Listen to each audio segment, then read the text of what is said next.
अडानी जैसे शख्स वो झारखंड आए, मुख्यमंत्री आवास गए, वहां उनसे मुलाकात की।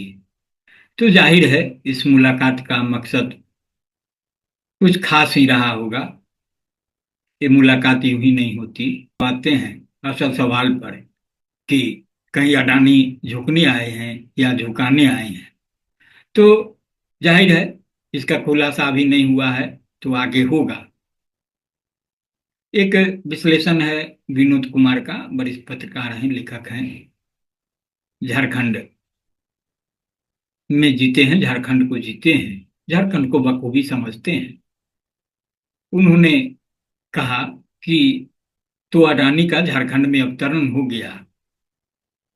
कुछ लोग बाग बाग हैं कि अडानी को झारखंडी शेर ने झुका दिया, जिस तरह मोदी भक्तों को लगता है कि ट्रंप को मोदी ने झुका दिया।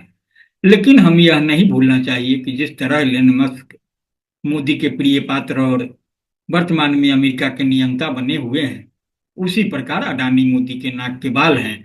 और वे भले ही घोषित रूप से सरकार में एलन मस्क की तरह कोई महत्वपूर्ण पद नहीं रखते, लेकिन देश में तथाकथित विकास की तमाम योजनाएं, खासकर औद्योगिक नीति, अडानी के दिशा निर्देश में, या यूं कहिए कि उनके व्यावसायिक हितों के अनुकूल बन रहे हैं।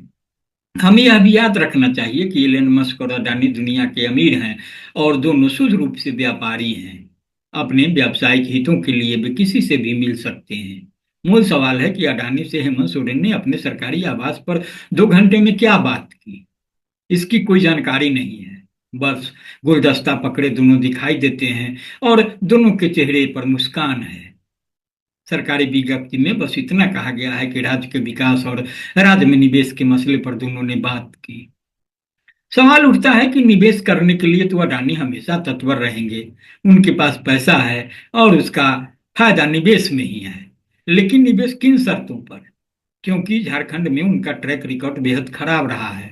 जो जमीन खुले मार्केट में 43-44 लाख रुपए एकड़ थी, गोड्डा में अपने पावर प्लांट प्रोजेक्ट के लिए महज 3-4 लाख रुपए प्रति एकड़ अधिग्रहित की, वह भी संथाल परगना टेनेंसी एक्ट खुल्लम खुल्ला उल्लंघन कर।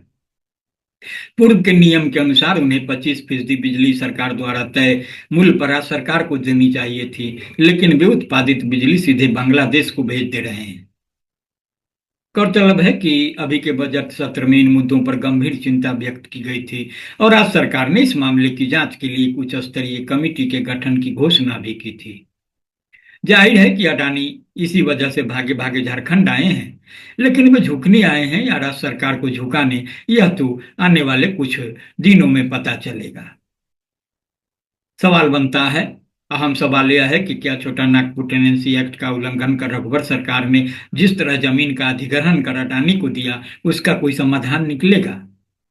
पावर प्रोजेक्ट बंद कर दिया जाए, इसकी तो कोई उम्मीद नहीं। लेकिन क्या जमीन के मूल्य में कोई संशोधन करने के लिए अडानी को बाध्य किया जाएगा? जमीन के मूल्य में संशोधन के अलावा विस्थापितों को पक्की नौकरी के लिए कहा जाएगा? क्या उनसे पूछा जाएगा कि जब वे ऑस्ट्रेलिया से परिष्कृत कोयला आयात कर ही रहे हैं पावर प्रोजेक्ट के नाम पर, तो फिर उन्हें माइनिंग के लिए और जमीन की जरूरत क्यों पड़ी? यहाँ यह समझना जरूरी है कि झारखंड में कृषि योग्य भूमि बहुत कम है। आगे किसी तरह के निवेश का मतलब यह कि कृषि योग्य जमीन या वन क्षेत्र की जमीन कारपोरेट को दिया जाएगा। इसमें कोई कानूनी अड़चन नहीं कि वन क्षेत्र की जमीन कारपोरेट को नहीं दिया जा सके। केंद्र सरकार वन कानूनों में पहले से ही संशोधन कर चुकी है, जिसके तहत विकास के नाम पर वन क्षेत्र की जमीन का अधिग्रहण बिना ग्राम सभाओं से पूछे किया जा सकता है। यह तो हेमंत सरकार को तय करना है कि वह किन शर्तों पर राज्य में अडानी से निवेश करवाने वाली है। इसी से इस बात का भी खुलासा होगा कि अडानी झुकने के लिए आए हैं या सरकार को झुकाने के लिए। तो बहरहाल जो बातें हुई, तो बातें सियासत से भी जुड़ी है, बातें जन सरोकार की भी है। लेकिन जो मैंने शुरुआत में कहा था कि अब जो सियासत के रंग हैं, सियासतदानों के रंग हैं, सियासत का जो चेहरा है, सियासतदानों का जो चेहरा है, वही एक ही शख्स जो रहबर है वही रहजन भी। तो कल तक हेमंत सोरेन झारखंड में गौतम अडानी को, अडानी समूह को धूल चटाने की बात कर रहे थे, देख लेने की बात कर रहे थे। लेकिन कल उनकी मुलाकात भी हुई, वही आत्मीय मुलाकात, मुस्कान भरी मुलाकात, गुलदस्तों के आदान प्रदान का मुलाकात। तो जिस तरीके से आजकल एक आदमी के कई रूप होते हैं, तो एक चेहरे में एक किरदार पहले नहीं होते थे। तो अगर आज हैं, तो आम जनमानस को सतर्क रहने की, संजीदा रहने की जरूरत है। क्योंकि रहबरी और रहजनी का जो सवाल है, उसका सीधा वास्ता आम जनमानस से ही है।